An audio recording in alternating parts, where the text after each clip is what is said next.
that you could be here with us tonight. If you haven't, if you didn't get that message like I did, we are recording this meeting. We're recording it so we can share it with others that were not able to join us tonight. So again, thank you for joining us. We are very excited and happy to be partnering with HiTops tonight. I'm going to introduce Stacy, who is the Director of Education, to lead us in this program.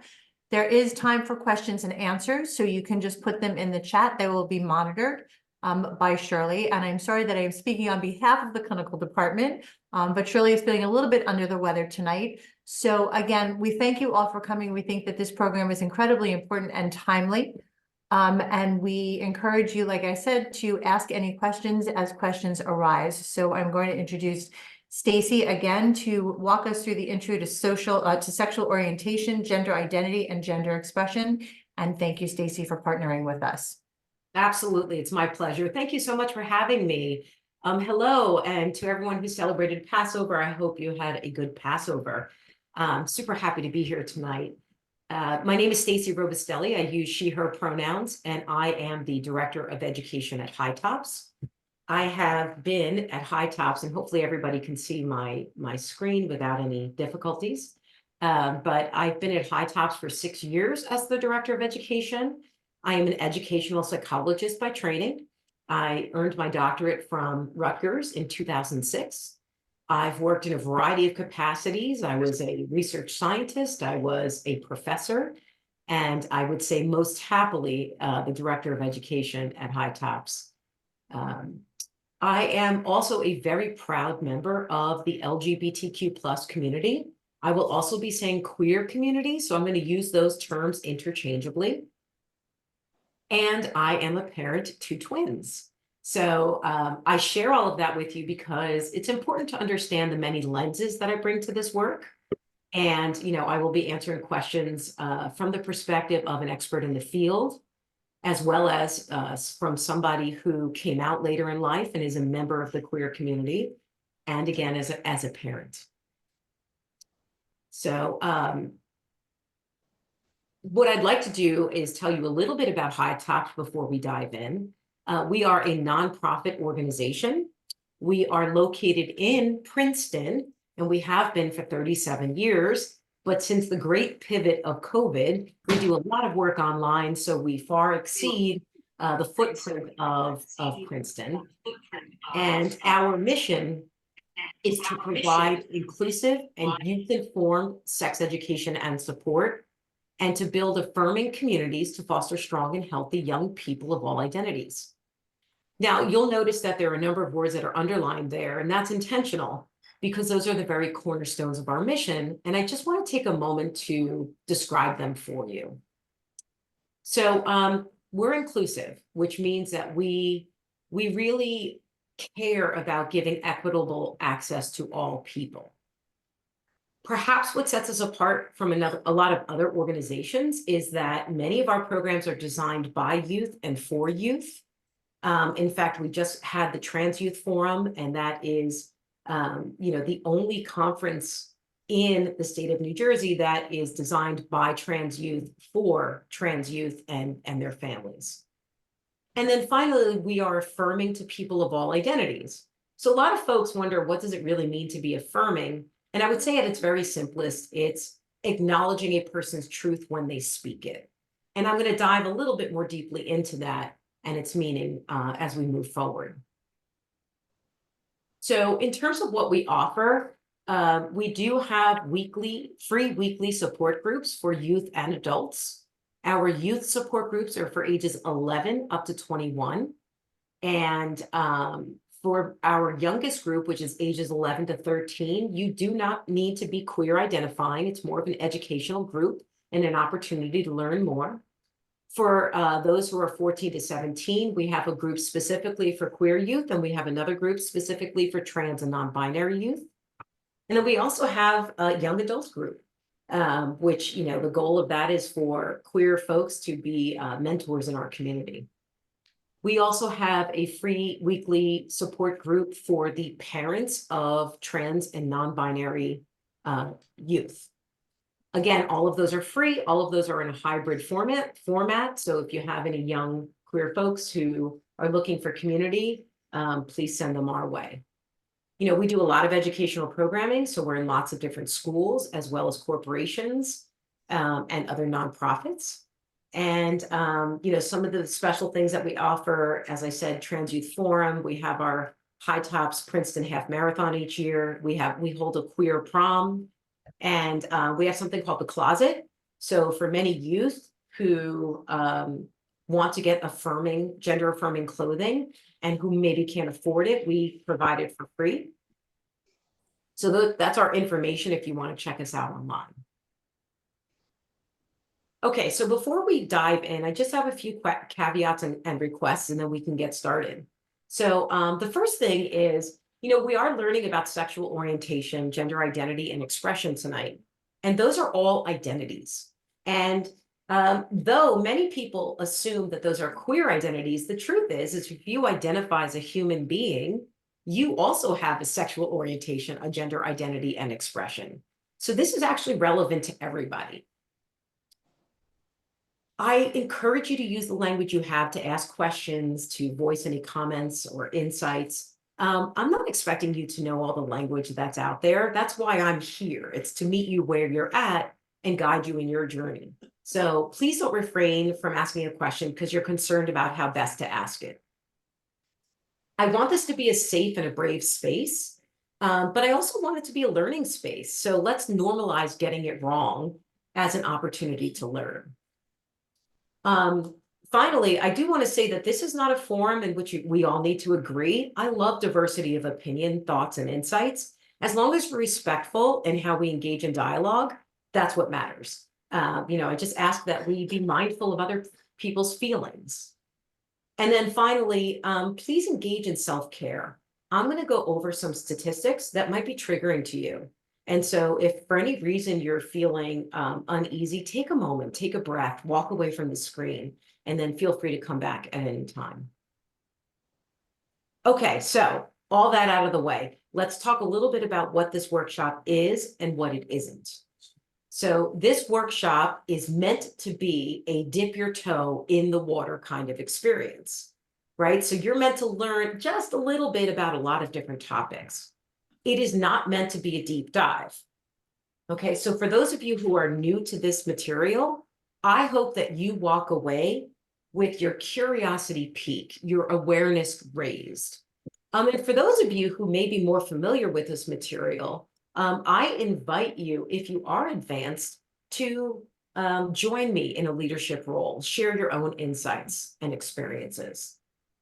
And then finally, it's important to understand that most of what we do in education at HiTops is not a one and done, right? So this is a starting point and by no means an end point, right? You're going to walk away. We're going to go through a lot of things. You're not going to walk away kind of knowing everything.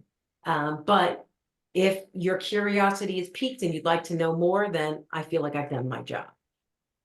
I also want to say, please participate in any way that you feel most comfortable. So if you're most comfortable unmuting and talking to me, that's totally fine. If you feel most comfortable with the chat, use the chat feature. I have it up here. And, so I'm fine if you stop me, if you need to ask any questions. I'm pretty relaxed in that respect. Okay, so let's get started. We have three main goals tonight. The first is to talk about what it means to be affirming and why that's so very important, not just for youth, but for everybody. We'll also explore these SOGI identities and related terminology. And then we'll finish with some of the implications for young people in particular, why this is so important. When we start with what it means to be affirming, as I said earlier, it's accepting a person's truth when they speak it. Said another way, it's believing people when they tell you who they are, even if the person they are at the moment might change. When we think about ways that we can be affirming with the language that we use, let me give you some examples. And I'll take kind of a typical situation. What do you say if somebody comes out to you? If somebody says to you, I'm gay, for example, Here are some examples of affirming language and some non-affirming language. So folks, probably the biggest thing I can impress upon you is if you memorize this one statement / question, you are in the best space to affirm someone who has just come out to you. And that is, thank you for trusting me with this. How can I support you? So I want to speak from the perspective of a parent for the moment. As a parent, right, many folks assume that their kids are not queer identifying. And so it might be a surprise if their child comes out to them. And I really want to give you permission to feel all the things that you might feel if a child comes out to you. But if you can do your best, even amidst all those feelings, to say, thank you for trusting me with this. How can I support you? That is probably one of the best things that you can do. One of the examples of what not to say in that moment might be, you know, you're a little bit young. This might just be a phase. Now, I want to speak to the truth of some of that, right? You're correct. It might be a phase for somebody. But when we're affirming, we meet the person exactly where they're at and believe them. So how they feel right then and there is that they are queer. And by acknowledging that, thanking them, because it is a huge sign of trust that they're telling you, you know, we want to hold space for the fact that people do in fact change. Think about yourself, or I'll use myself as an example. I'm 49. I am not the same person I was at 15 or at 25 or even at 35. In fact, I didn't come out until I was 40. So, you know, with young folks, especially folks who are going through puberty, what is central to pubertal development is identity development, figuring out who you are. So holding space for that identity to change is something that's really important. Another thing that I would often say is a great thing, affirming way to be, is just let somebody know, hey, I'm excited for you. Thank you for sharing me that with me. As opposed to saying something like, are you sure? Okay, so these are just great examples of affirming language. Let me give you some examples of affirming practices, things you can do now to show people that you're an affirming person. And I would say the first thing is normalizing introducing yourself with pronouns. So when I introduced myself, I said my name was Stacy. I use she, her pronouns, right? What we want to do is kind of reduce the assumptions that we make about folks based on what they look like. So by sharing your pronouns, you're taking that assumption out. The other thing that, you know, one can normalize is asking a person for their name and for their pronouns, and also leaving space to say, if you're not comfortable sharing your pronouns, that's fine too. Another thing that we can do to show that we are an affirming person is to take stock of the assumptions that we do make about a person's sexual orientation, gender identity, and expression. Because folks, the truth is we all make assumptions. It's about becoming aware of the assumptions we make and how they affect how we treat others that contributes to change. Another thing that we can do, and this one I have to say, folks, is often so hard for people, use as much gender inclusive language as possible. So notice in my language tonight, I didn't say, good evening, ladies and gentlemen, right? I said, good evening, folks. Nice to see everybody, right? Because when we, you know, a lot of times we gender. Alexa, be quiet. I'm sorry? Oh, I think you meant to stay muted. I'm going to mute you for a second. Yeah, so the more we can use gender inclusive language, the better.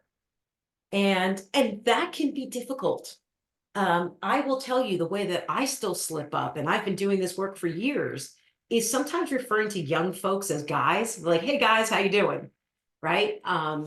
But you know, there's so many times in which we unnecessarily gender things.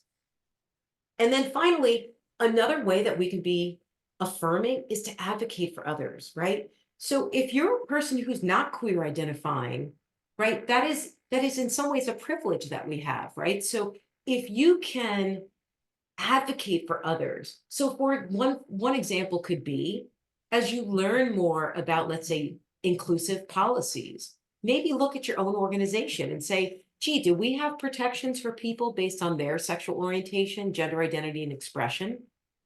Do we have a space, let's say a bathroom space, for somebody who doesn't identify as male or female?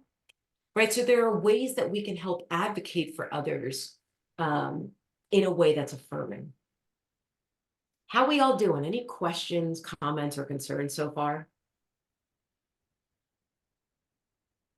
Okay, great. Great. Yes, actually, I do have something. Can you hear me all right? I can, yes. Yeah, I have, maybe this isn't the right place to bring it up, but I have a real problem using the plural they when we're Yeah. talking about a individual.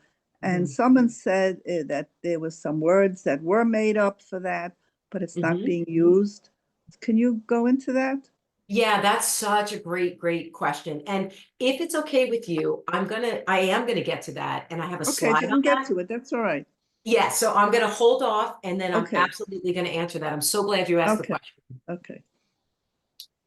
Okay, so this is the part where it starts getting, even more real.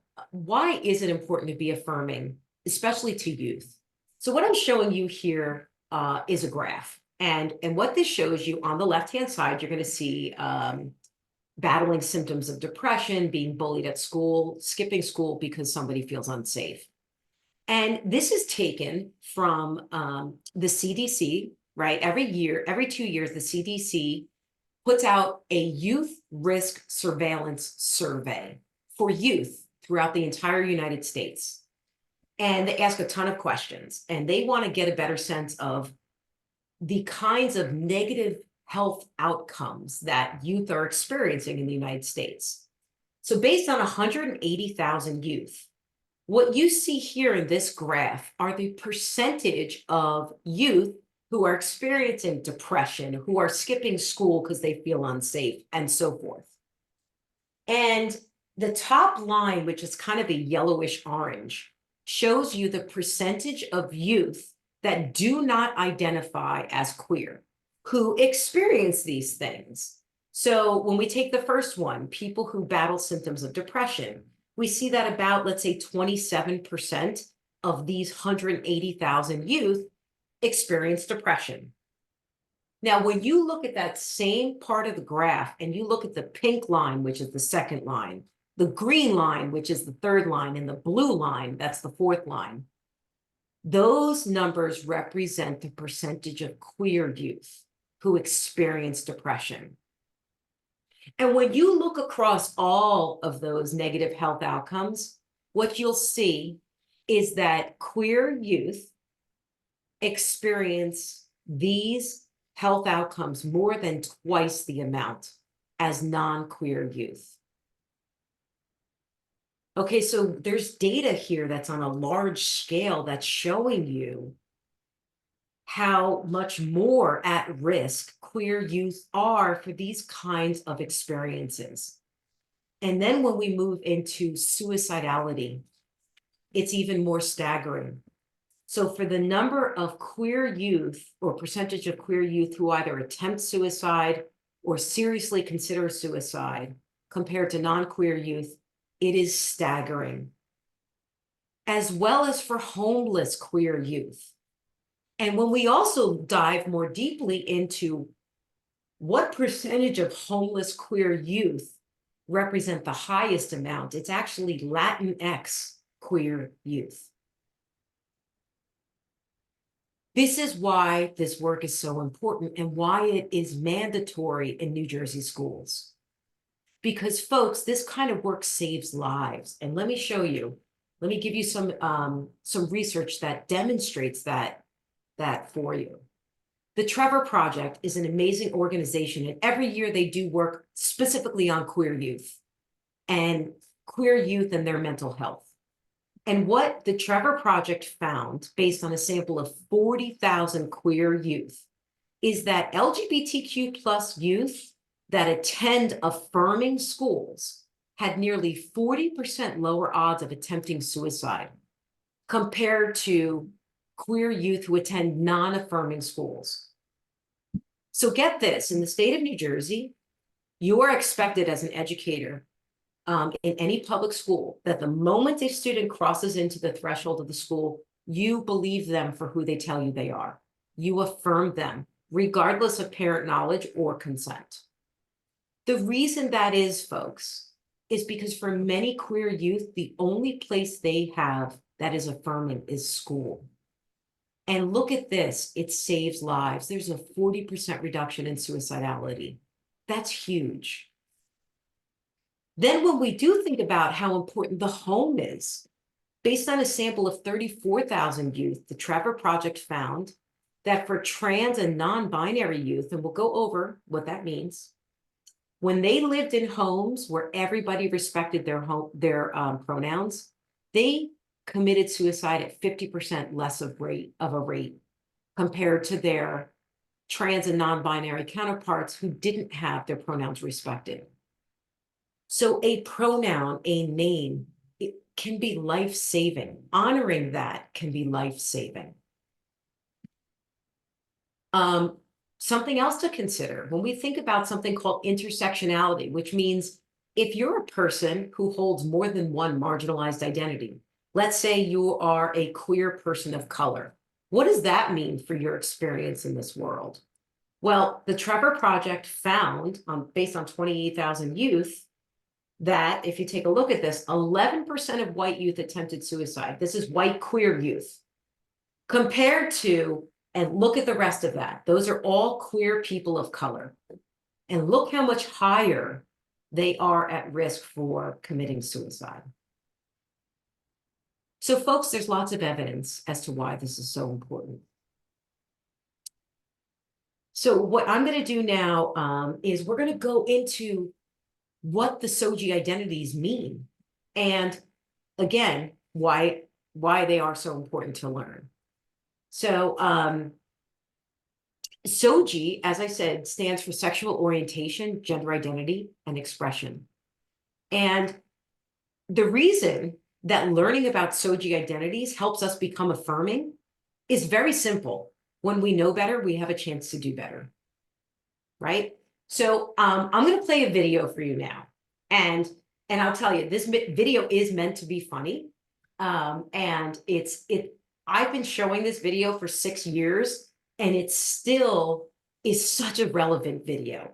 And I'm going to model for you gender inclusive language right now. The video is of 2 characters. There's a parent and a child. And it's called What the Sex Talk Looks Like Now, right? So if you are a parent, if you ever had the sex talk with your kiddo, what may that have looked like and what it looks like now. So feel free to chuckle. And all I'm going to ask at the end is, can you relate to either or both characters on the screen? Just please let me know if for some reason you cannot hear it.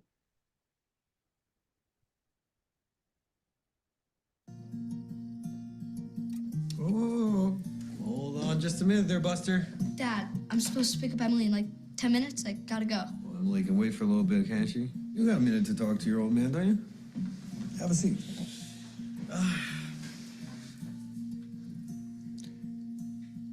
You know, son,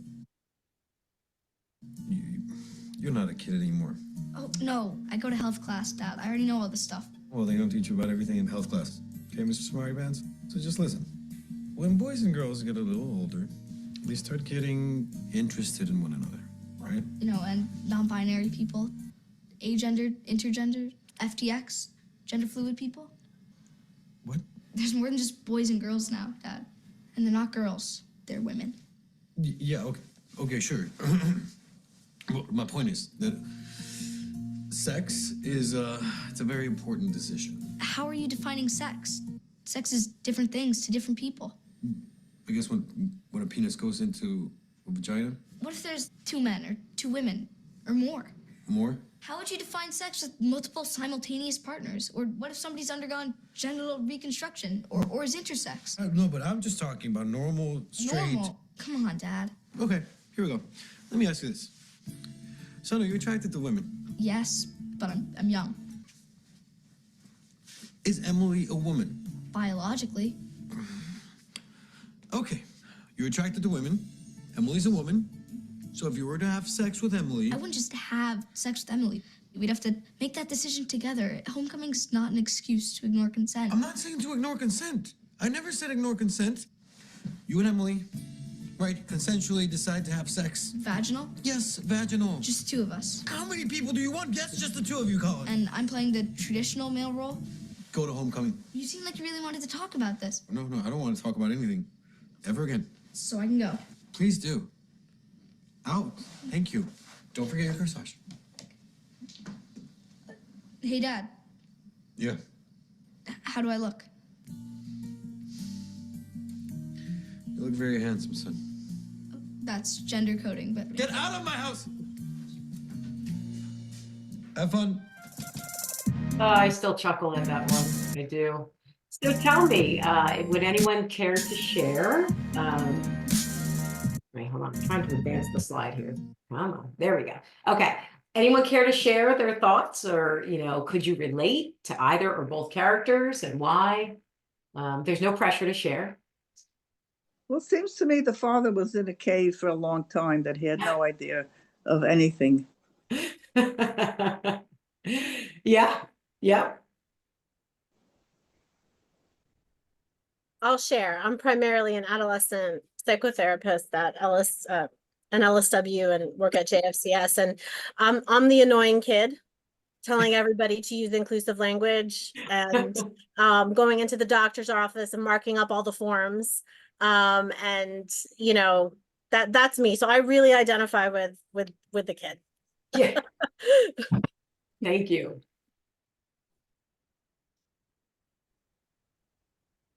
So, what's interesting is, I've done this for thousands of adults, at this point. And, a lot of times, I get many folks, and, I'll be honest about my observations, right? Above a certain age, right? So I would say above 40, many folks who will say, I can totally identify with the parent.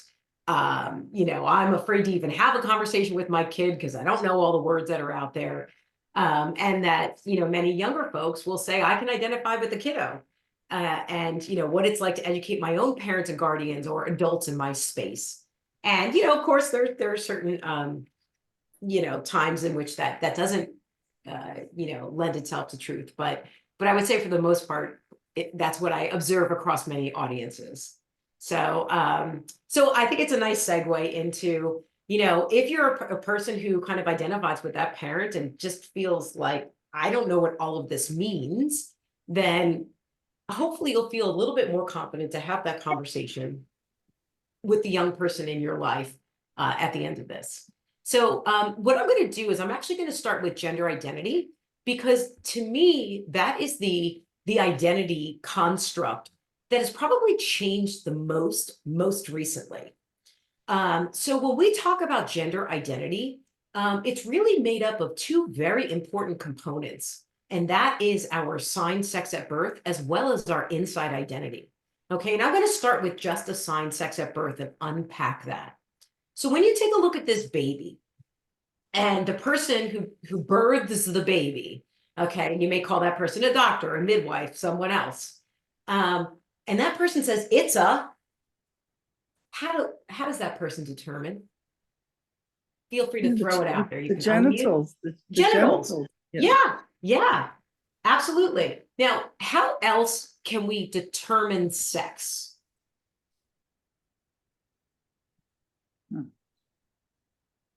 Think about other ways, kind of dust off your high school biology brain. What are other ways that we can determine Well, certain sex? organs would be in certain places.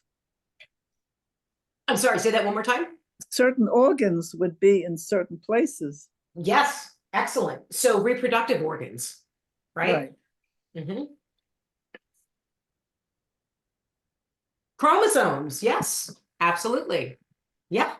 So these are what we call primary sex characteristics. And technically there are 7, but I'm going to combine them into 4. All right. And we've got genitals, reproductive organs, chromosomes, and hormones. Now, I'm only going to speak from my own experience. As I said before, I'm 49 years old. When I learned this stuff, this is how it was taught to me. people either have a penis or a vagina. People either have testes or a uterus. People either have XX or XY chromosomes. Or when we talk about hormones, we talk about testosterone and estrogen. Did anyone else have a similar experience? You can just kind of raise your hand if you did. So I don't know about you, but I was never taught that these things actually exist on a spectrum. Okay, and that's an accurate representation of our biology. It doesn't exist as one or the other. Okay, so we know, in fact, that there are people, when we look at external genitals or internal reproductive organs, chromosomes and hormones, that don't fall only into male characteristics for those things or female only. And when I talk about that, I'm referring to folks who are intersex. So when we think about that growing acronym, LGBTQIA, I stands for intersex. Okay, so let me define that for you. Intersex means that somebody is born with anatomy or genetics that don't fall into male only or female only. Okay, so folks can be assigned male, they can be assigned female, they can also be assigned intersex. So just to give you a sense, as of right now, we know in the medical community, there's about 42 different intersex variations. So what does that mean? Well, it means that somebody can have a penis, right? So an external male genital, but can also have a uterus, right? So an internal reproductive organ that's female. We know that somebody can have XXY chromosomes. We know that in the Dominican Republic, for example, there is a group called the Guevedoches, and they are typically born with what looks like female external genitals, right? What looks like a vulva. But when they go through puberty, that's when we start getting our secondary sex characteristics. They actually grow a micropenis. Okay, so the Guevedoches often will. Yeah, I saw that on TV. There was a documentary. Yes, Yeah. Yeah, so, Guevedoches will often, not always, but identify as male. So it's really important to understand that something that many of us were taught as very black and white, either or, isn't what biology is about, right? So even assigning sex is not so cut and dry and easy. We know that about 1 in 1,500 births results in a child who is intersex. Now, I can promise you that that is a statistic that is underrepresentative, right? Because there's so many folks that either don't know they are intersex or feel shame around that identity that don't share it. Now, folks, I also want to point out that that is the same exact statistic of people who are born with red hair. So you may know someone who is intersex, and there are many folks who don't find out they're intersex until later in life, right? Because maybe they had a DNA test.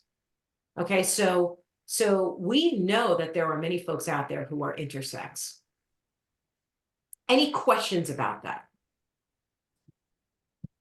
Okay, so we just talked about one dimension of gender identity, right? We just talked about assigned sex at birth, which we know actually isn't that simple and easy, as many of us were led to believe.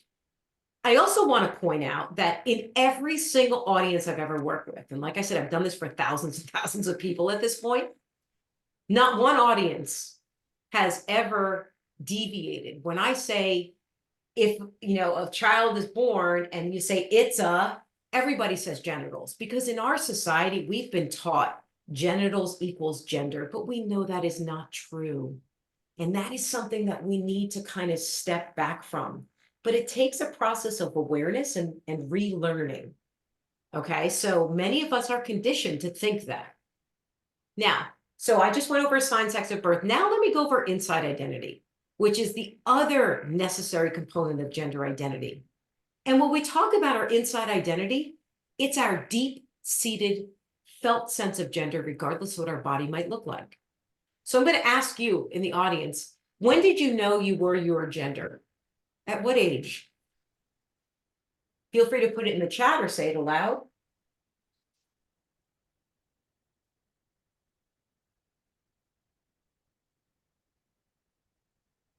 Now, one thing I want to say, it's not that I have no idea. Yes. It just slipped in. Yes. Yeah. And may I share with you that that is often what I hear. I don't know. I never thought about it. Right? That's Mhm. your deep-seated felt sense of gender. If you just know, you know. Which is sometimes why I say, why don't we as adults believe kids who come out as trans at a very young age? Do Oh, you know right. developmentally that we really know by the age of 5 who we are? Right. Right. So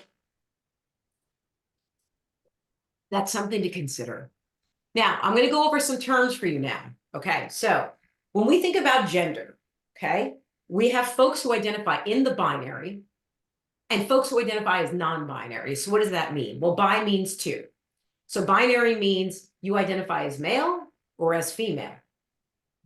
People who identify as non-binary, they do not identify as male only or female only. So what I'm going to do now is I'm going to break down some binary identities for you, okay? There are 2 words that are used to describe the relationship between your assigned sex at birth and your inside identity. And those words are cisgender and transgender. So when we talk about being cisgender or cis in Latin means the same. So when the sex you were assigned at birth is the same, or it matches who you feel you are on the inside, you may choose to identify as cisgender. Let me take myself as an example. I identify as a cis woman. It's totally fine for me to say I'm cis, I'm a cis woman, I'm a cisgender woman, cis female. Any of those variations is fine. What that means is that I was assigned female at birth. And do you see that acronym, AFAB? Many young people today will use AFAB and AMAB. When we talk to biology teachers and we say, what's some affirming language you can use? When you're teaching about the reproductive system, you could say the AFAB reproductive system. There's an acknowledgement there that not all folks who are AFAB, assigned female at birth, identify as such. So anyway, going back, as a cis woman, it means I was AFAB, assigned female at birth, and I identify as female. A cis man means that they are AMAB, and they identify with being male. Now, if cis meant the same, trans means in motion, okay? And again, remember, we're only talking about binary identities here. So we're only talking about people who identify as male or female. You can be a cis man, you can be a trans man. Okay, so transgender means that a person's sex assigned at birth does not match who they feel they are on the inside. Does not match. So, to give you an example, a person who identifies or may identify, a person who is assigned female at birth, but does not identify as female. Okay, so again, there's no match. They may identify as a trans man. So a person who's assigned male at birth, but does not identify as male, may identify as a trans woman. So let me tell you the number 1 question I usually get, right? Or the thought process, if you're just learning about this. Many people who are just learning about this, when they hear trans woman, their first thought might be, well, wait a minute. Does that mean you started off as a woman or as a man? Did you start off with a penis? Do you have a vulva now? I want to give permission to the fact that when you're learning about this, you're trying to unpack what this means. It's okay to think those things, but here's what's not okay. It is not okay to ask somebody who's come out to you as trans about their genitals or how they started, right? Think about it. When you're affirming, you're believing in somebody for them telling exactly who you are at that moment. Here's the easiest thing you can do. Somebody says to you, I'm a trans woman. Take off trans and treat them like you would any other woman that you meet. It is that simple. You can also think of it this way. If somebody is a trans woman, they transitioned to female. Again, being affirming is absolutely treating them as female and not talking about how they may have started. Does that make sense? Yeah. Okay. Okay, so now we talked about binary identities, right? Lots of people identify in the binary. In fact, a majority of people do. But there are folks who also identify as non-binary. So what does that mean? Well, non-binary also falls under the transgender umbrella, right? To be trans simply means that you do not identify with what the person you were assigned at birth, the gender you were assigned at birth. So for some folks, they may identify as transgender, but they identify in the binary, right? Somebody may have been born male and they identify as a trans woman. That's a transgender identity, and it's a binary identity. But for some folks, they don't experience gender as only male or female, and it could mean lots of different things. So what you see under that right side of the umbrella as non-binary are many non-binary identities. So let me just go over a few of them. For some folks, being non-binary might mean that they feel both like they're male and female. For others, it might mean they feel neither male nor female. For others, they might feel like they exist somewhere in the middle, or that their gender experience of gender changes. For other folks, they might feel like I don't have a gender. There are so many non-binary identities out there, and people feel pressured, right, to know all of them. And the truth is, you don't have to, okay? Especially to be affirming to somebody, you don't have to. So here's just a few of them. And what do you notice that's common across these three non-binary identities? You only have two choices. Well, what I notice is that gender is the common theme here, right? Somebody could be gender queer, they can be agender. No, but I was looking at either man or woman. There's nothing in between. Oh. Wait, are we on the same slide though? Wait, I'm just making sure. Okay. Yeah, I'm just saying, I mean, that's the thought that I have, that in our society, you have to be either a man or a woman. You can't be in the middle. Oh, well, that is what I can say is that, you know, many of us grew up thinking of gender as binary only, as male or female. Yeah. But we know that there are more than two genders. Right. And, you know, that's why we do a lot of this kind of work, right? Is to make space and to honor those who don't have a binary experience of gender. Right. Yeah. But, you know, what I can say is that a lot of times if somebody says I'm gender something, it usually means that they have a non-binary identity. And as long as you know that non-binary means that person experiences gender not as male only or female only, you're in a great position to affirm who they are. Mm-hmm. Okay. Right. Now, where I'm going to get now is that most important, conversation around pronouns, right? Because that's when pronouns, when we talk about pronouns other than he, him, or she, her, we are talking about often pronouns that non-binary folks may use.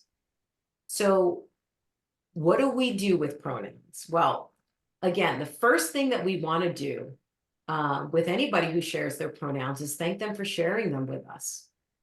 And if we can normalize sharing our pronouns, that would be super important. Now, what do you do if a young person or anybody comes up to you and says, hey, I'd like to use different pronouns? So let's say you know somebody, you've previously known them as someone who uses she, her pronouns. And they say, I would like to start using he, him pronouns. After thanking them for trusting you with that information, the very next thing you want to do is ask for the parameters around that pronoun use. So what does that mean? Well, let's take a teacher and a student. Student comes up to the teacher and says, I'd like to start using he, him pronouns. Teacher should say, would you like me to use those pronouns when we're in class? Would you like me to use those pronouns when I talk with your parents or guardians? would you like me to use those pronouns when we're around other teachers? You want to get a sense, because what we don't want to do is inadvertently out somebody. So it's super important that when you have somebody who shares that information with you, that that you respect whom you can share that information with. Now let's get to those they them pronouns. So many folks have a hard time with using they them pronouns as a singular, because we were taught that grammatically, when we say they them, it means more than one person. But I want to point something out. We've actually been using they them as a singular throughout history. I've been on the street and I see somebody and I'm like, oh my gosh, they dropped their keys. And I'm talking about one person. We've often used it.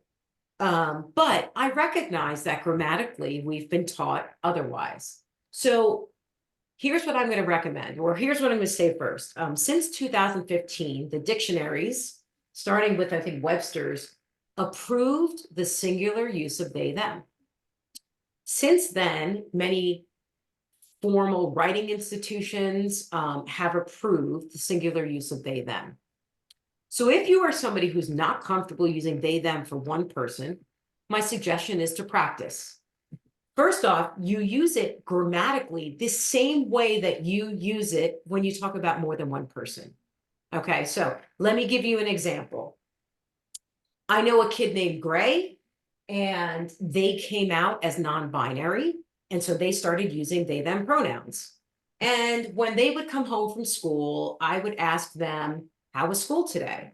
And they would often tell me they were kind of tired because so many people messed up their pronouns and they corrected everybody. And when they corrected everybody, people were so apologetic. But when you're somebody who has people use the wrong pronouns 15 times in a day, you feel exhausted by the end of the day, making everyone feel better about their mistake. There's an example of how to use they, them pronouns. So one suggestion I have is take 5 minutes a day, read any magazine you have in reach aloud, and change every pronoun to they, them. And you will get used to it. You will get used to it. I will tell you, in some ways, what I call they it safe. I will often, when I'm working with young folks, use they, them as a default until I know otherwise.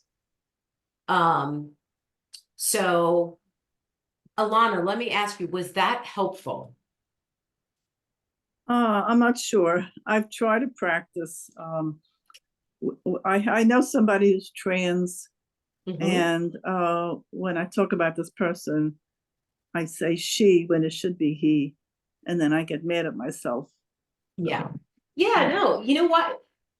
Because you have really good intentions. Now, so let me take that as an example too. For many trans and non-binary folks, especially when they first come out, they often have a lot of grace and compassion for others, recognizing that it is something that people really need to think about. And so here's what I want to say. When you make a mistake, because you will, the best thing you could do is apologize only once. Mhm. And from there on out, make the correction and move forward. People are used to being misgendered, especially folks who are in the process of kind of educating the people around them, or folks who, are transgender. When you spend a long time saying, oh my gosh, I'm so sorry, I keep trying, it's No, just no, no, so no. hard for me. That's making it worse. Yeah. Yeah, right. Yeah. Right. Yeah. But a lot of people do that because they do genuinely feel terribly, right? So, but the best thing you could do is just make the correction and move forward. And it's okay to make those mistakes. And the more you practice, you will get it. I promise you. Okay. It was difficult for me at first too. And now like it just kind of rolls off my tongue. So it definitely is one of those practice things. Mhm. Now, I do also want to describe to you, what do you do if somebody uses multiple pronouns? Because some people might say, hey, I use she, they pronouns. Here's what I can tell you. what I typically do is when somebody says that, I use both of those pronouns interchangeably. Okay. I also am fine with asking the person, would you rather me use she more than they, or do you want me to use them equally? Okay, so either way, this is a way to be really affirming. Make sense? You might have some people who say I use all pronouns. Great. Sure, I'll use them. So for those of you who are newer to it and make the mistakes, give yourself some grace and keep practicing. You will get it. Okay, hopefully. Okay, so we're just about done with gender identity. That's how big it is. And I want to talk to you about folks who are transgender and or non-binary, folks who do not identify with the sex they were assigned at birth. And what that might mean for those folks is that they have to transition in some way. Now, there are what I'm going to say are three kind of categories of transitioning, and that is social, legal, and medical. And just so you know, trans folks, there's no one way to transition. And not all trans folks want to transition in all different ways, right? So there's no one way to do this. What I can say is that for many trans folks, the first thing they do is socially transition. And what that means for some folks is maybe they change their name, maybe they change their pronouns, maybe they change the way that they look or express their gender to the world. It may be a combination of that. And they may stop there because some folks socially transition and feel great and they feel like they're living an affirmed life and and they don't decide to go any further, and that's fine. Some folks will legally transition, which means that all their legal documents now will be changed to their affirming name and or their affirming gender. I'm very happy to say that New Jersey is one of the best states in which to legally change one's name. We have the fewest hoops a person needs to jump through. And when we think about access, it used to be costly because people had to have an attorney to go through the process. And now, since 2019, the Babs-Sipperstein law was passed, allowing for legal transition to occur for youth with the permission of their parents or guardians for as little as $6. Right now, if you were to start the legal name change process, it would take about 3 to 6 months, and you can do it without an attorney. Right now, if you were to give birth tomorrow in the state of New Jersey, you can have X as your gender marker on your birth certificate. And then finally, medical transition. And again, one of the myths is that all trans folks want to medically transition, and that is not true. But medical transition requires some form of medicine to either stop growth or promote growth in an affirming way, right? So for young folks who come out before the age of puberty, they may decide as they approach puberty to go on puberty blockers. And what this simply does is it pauses puberty to give people more time to secure who they are in their gender. And folks, just so you know, this is not like an overnight decision. I have many parents who will say, that's such a huge decision for a young person to make. Well, there's lots of stopgaps in the medical world to really, ensure that people are psychologically ready to kind of pause puberty blockers. The same is true for hormone replacement therapy, right? So, a person who may be assigned male at birth and who identifies as female may go on estrogen. And, that will, promote certain, let's say, breast growth and other effects. And for some folks, they want to transition surgically. That might be removal of breasts. It might be, bottom surgery. When we also think about those do's and don'ts, lots of trans folks have people totally invade their privacy within the first 5 minutes of meeting them by asking about their genitals and if they've had surgery. So the same rule of etiquette applies. If you are somebody who's cisgender, I ask, do you ever ask somebody in the first 5 minutes meeting them or even longer about their genitals, right? And if they've had surgery? And I would bet the answer is no. So I would ask to apply the same etiquette for somebody who's trans. How we all doing, folks? There's a lot of information to take in. No, it's great. Thank you. Okay, good. All right, so we just finished gender identity. Holy cow, that is a big one. So let's move on to gender expression. Much easier to wrap your brain around, but it confuses people, and I'll tell you why. Gender expression is very simply the ways in which we express our gender to the world. And that looks different for everybody. For some people, it's the clothes that you choose to wear, the way you walk, the way you talk. It could be a number of things. And just like everything else we're talking about, it really should be put on a spectrum in that people can vary with how they like to express their gender. They can vary from masculine to androgynous to feminine. And I want to point something out to you. And I let me first start with a warning. This is meant to be illustrative. It's not meant to be offensive. Okay. But again, I'll take my own experience. When I was growing up, if I saw somebody who was male and who presented in a very effeminate way, I made the assumption that he was gay. And that assumption is way incorrect. Okay.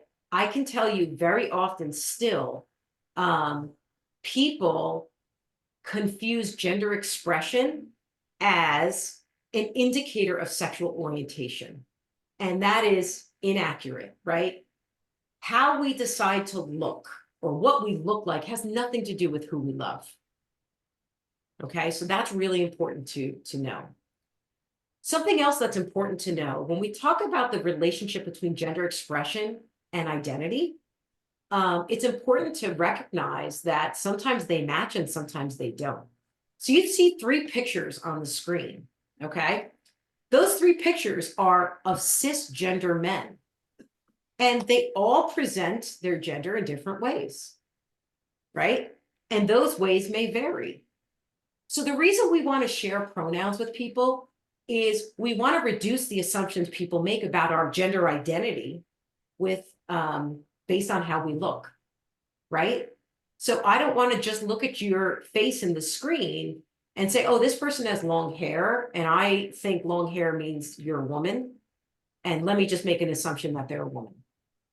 This is why we share pronouns, is so we reduce the assumptions that we make based on what someone looks like. Now, for many folks, it can be confusing. They can see somebody who looks male and is wearing a dress, and they don't quite know what to do. So again, that's why it's affirming a lot of times to ask somebody their pronouns, but also to make space and hold space if they're not comfortable to share those pronouns. Okay? All righty.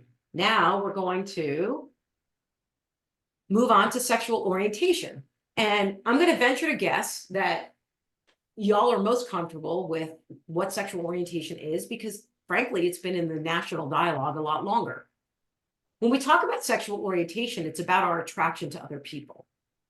And you may notice here that when we talk about attraction, it's on many different levels. It's not just sexual attraction. So that's one of the myths of sexual orientation is that it's just about sexual attraction. It's not. It's about romantic attraction, psychological or emotional, attraction. It's beyond sexual attraction. So let's play the game. Here you see some stickers up here. Can you do your best and take a stab at identifying or defining what it means to be a lesbian?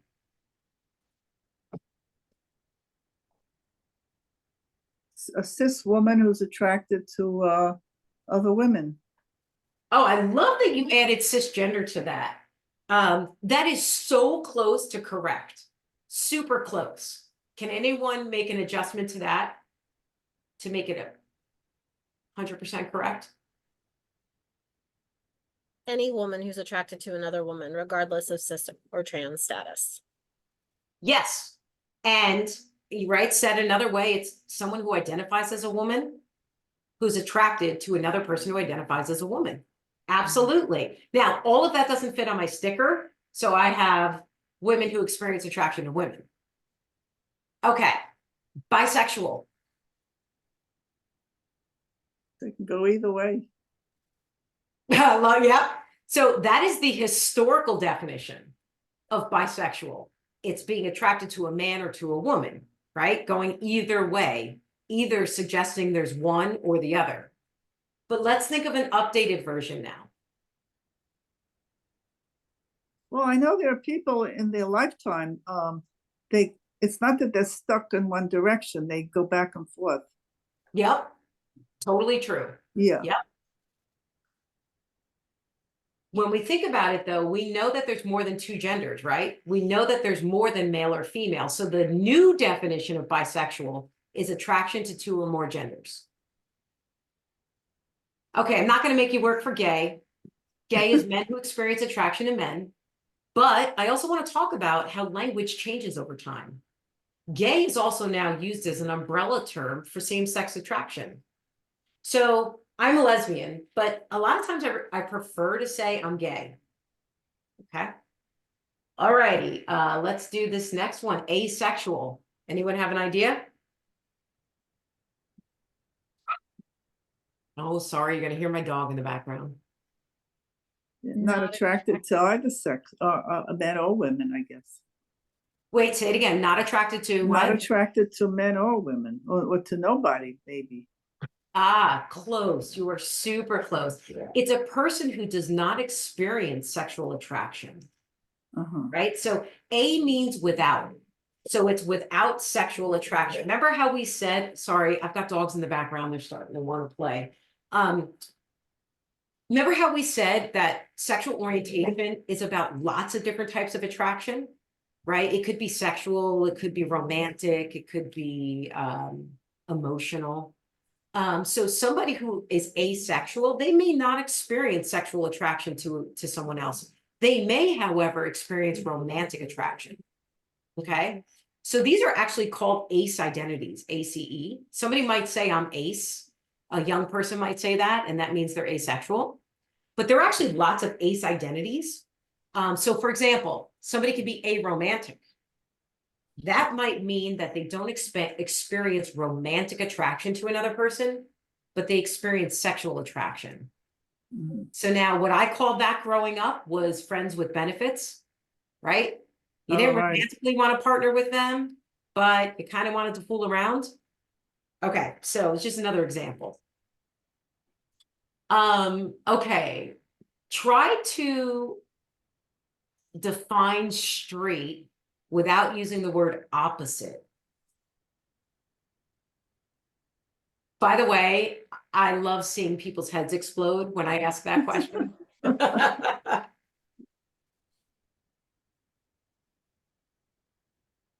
tough. All right, I'll save this suspense, right? So originally, right, because we lived in a very binary society, it was I'm attracted to a person of the opposite sex. But because we know there's more than two genders, it's attraction to a gender different than your own. Okay, and then finally, pansexual.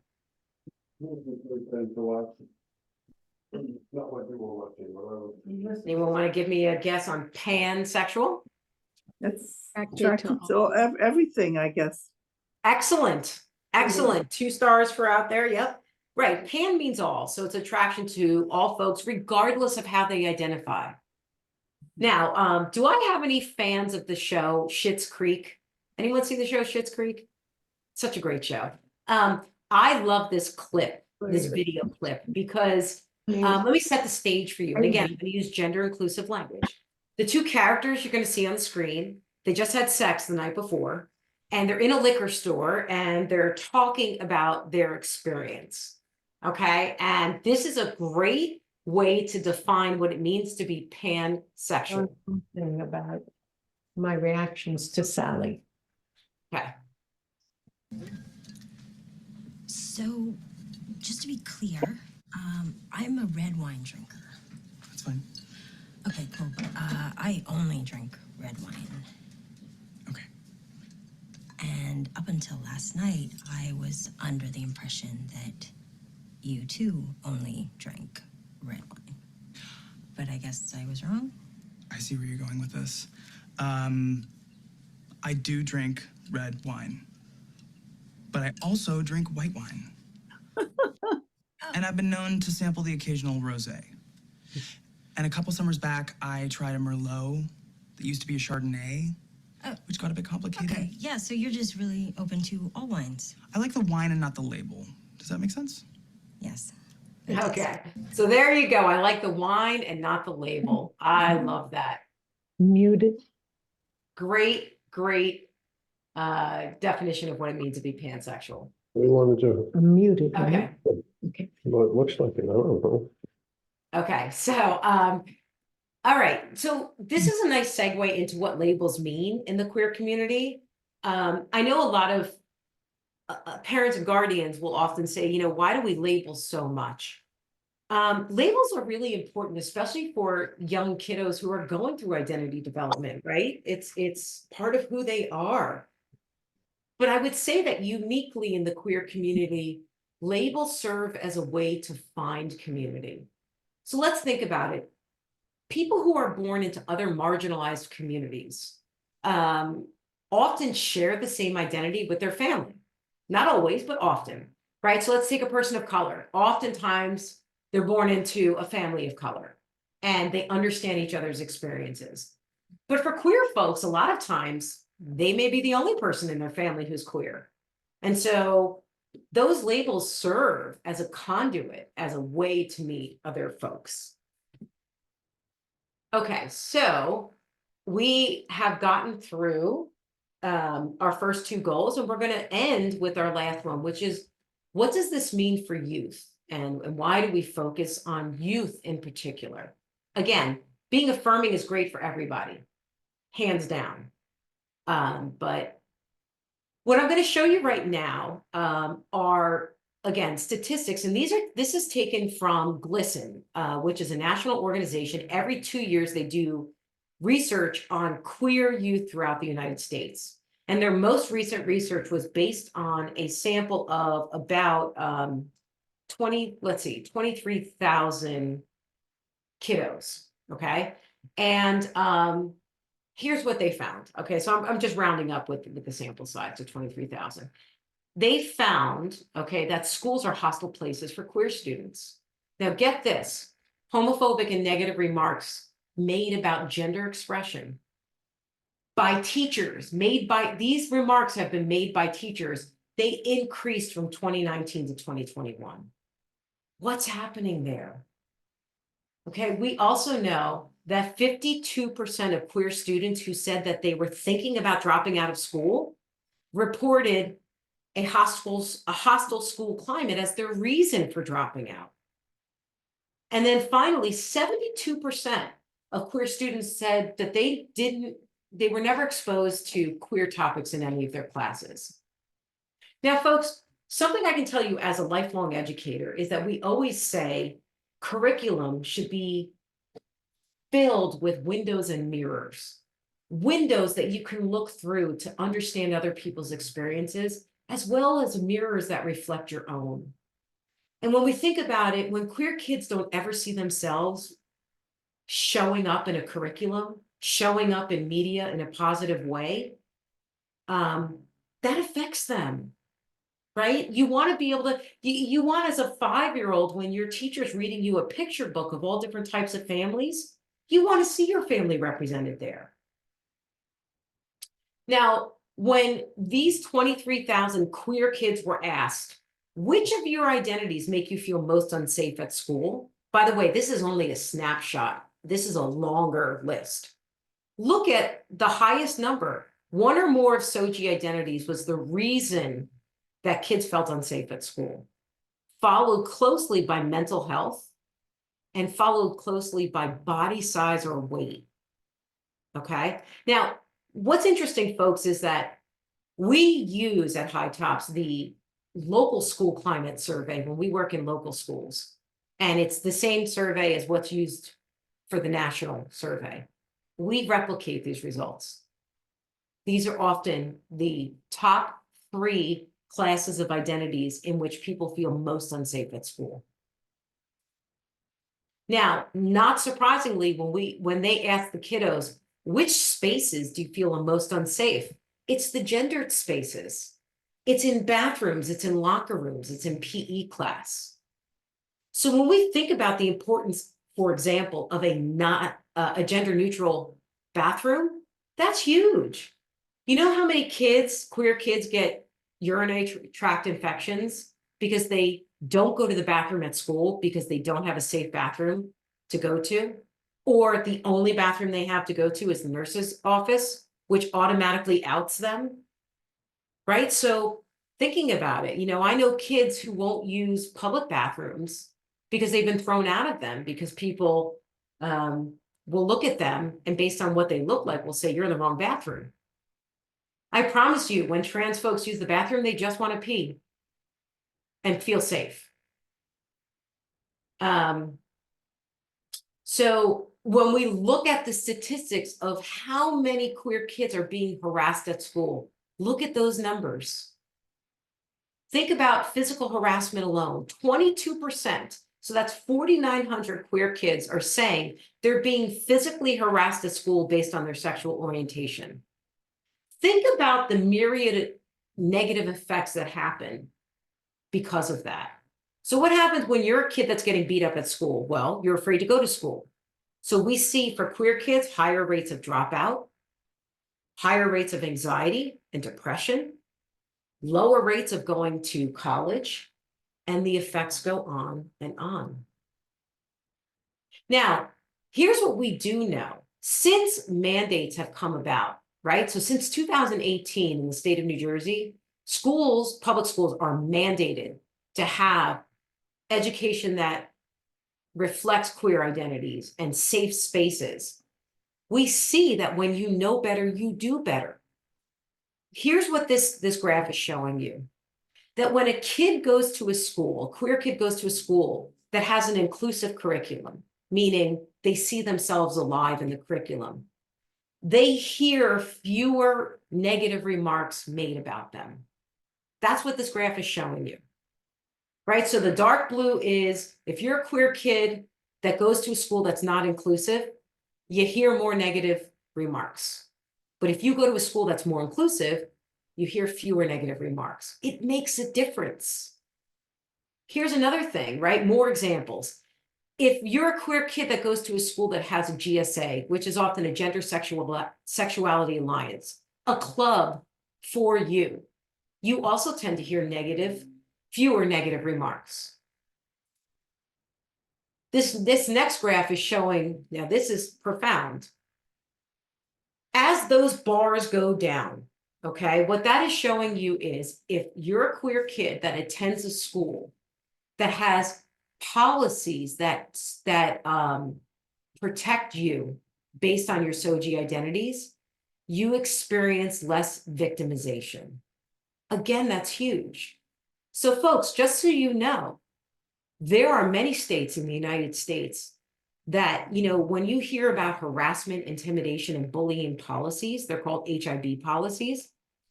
There are many states that do not include protections for kids based on their sexual orientation or gender identity. So there's protections based on race, religion, but not gender, not sexual orientation. So how are we protecting these kiddos? Okay, so as I said, we are very much a youth-centered organization, youth-informed.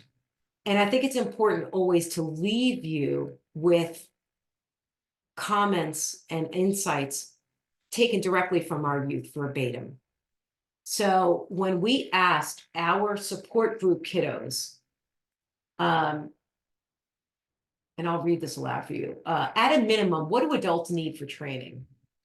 This is what they said. I wish adults at least understand what a spectrum is and that everything's not black and white. Even if you don't understand what it means to be gender fluid, if you can understand that gender is on a spectrum, it will help us kind of meet in the middle. Absolute very least, adults should be trained to use pronouns every day with everyone, not just LGBTQ+ people. Normalize asking for pronouns. Normalize not assuming one's pronouns. The most important thing they need to know, even if they don't remember anything else, is to respect identity.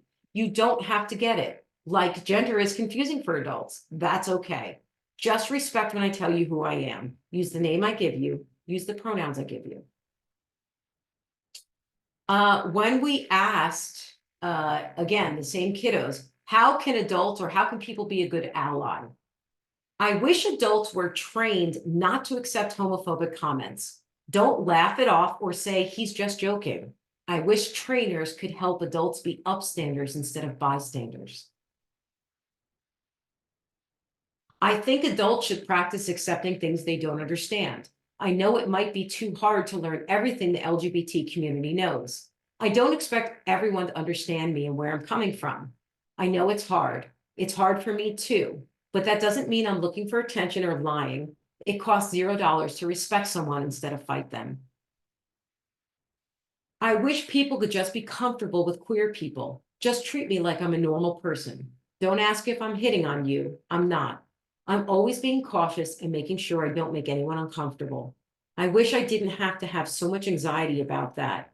I wish people could just treat me normal. The best allies to me are the people that know that being gay is just one part of me. And then finally, it takes a lot of energy and emotional strain to educate people about why I deserve to be treated equally. If you're asking a simple question, try Googling it first instead of asking the only queer person you know. And respect me if I don't have the brain power to talk about my experience being non-binary. It's inspirational for you, but it's draining and traumatic for me. Okay, so now that you know, what are some things that you can do? So the first thing I would say is taking stock, right? So take stock of the assumptions, take stock of the extent to which you use gendered language. Take 5 minutes in a day and kind of keep it at the forefront of your mind. And then once you get a sense of how often you use gendered language, see if you can start reducing it. The other thing is to take stock of the assumptions you make about SOGI identities, right? Because like I said, we all make assumptions. The best way to reduce them is by first gaining awareness. And then also maybe take stock and maybe have an ongoing commitment to studying, learning, and having an open mind. Other things that you can do right now is you can normalize introducing yourself with pronouns. You can start including pronouns on a Zoom call, right? So notice I have my pronouns. I see some others do. Maybe include it in your email signature. In fact, I also have in my email signature a little hyperlink that says, why do I use pronouns? And you can click on it and read like 3 sentences on it. The other thing, think about advocacy. If you're somebody who is an ally to the queer community, can you look around and advocate? Here's something that's great to look for, a safe space sticker. You might see this in many doctors' offices now, right? This is just signaling to folks that this is a safe space for you. Do you have them in the building in which you're working? Let's see. Okay. So what I want to leave you with is my information, should you have, and these are my colleagues' addresses, email addresses as well. And also this is a link to a survey that you can take and let us know how we're doing. It's anonymous. You know, we definitely take your feedback very seriously, so we welcome that. And you know, I want to thank you for your time tonight. And I stopped with about 5 minutes left, just in case there are any questions, comments, or concerns. And I also just want to say that we can send you some stickers if you'd like, just so you know. So if somebody, Beth, I think you were our contact person. And so Beth, if you want to let Thomas know, he can send you some stickers. And just so you know too, we're going to send a resource packet with a summary of everything we went through tonight, as well as additional resources for learning. And you can always feel free to get in touch with us if you have anything that you're processing afterwards and you have more questions. So, you know, again, I want to thank you. And if you don't have any questions, then feel free to take the survey. And what I do is I stay on until everyone leaves, just in case you feel more comfortable having a private conversation with me. Okay, so I'm just gonna wrap it up. Stacy, thank you so much for taking the time. And I just wanted to say to everybody that was here, you are taking stock actually by being here, which is a big step for a lot of people. So we appreciate that you are here. Also, you should know that JFCS is always a safe space to talk about anything and everything. We have an incredible clinical department that you can call and just chat if you need it, even if it's just a one-time thing. And also know that we will share the resource guides with you. So that we are also a resource for all things that have to do with this topic, but so many other topics. So I want to thank everybody for being here, for participating, and for taking interest and taking stock in what is going on in our community today. So thank you all very much. And I will be quiet now. So if anybody has any questions for Stacy, please feel free. But again, thank you. And for everybody.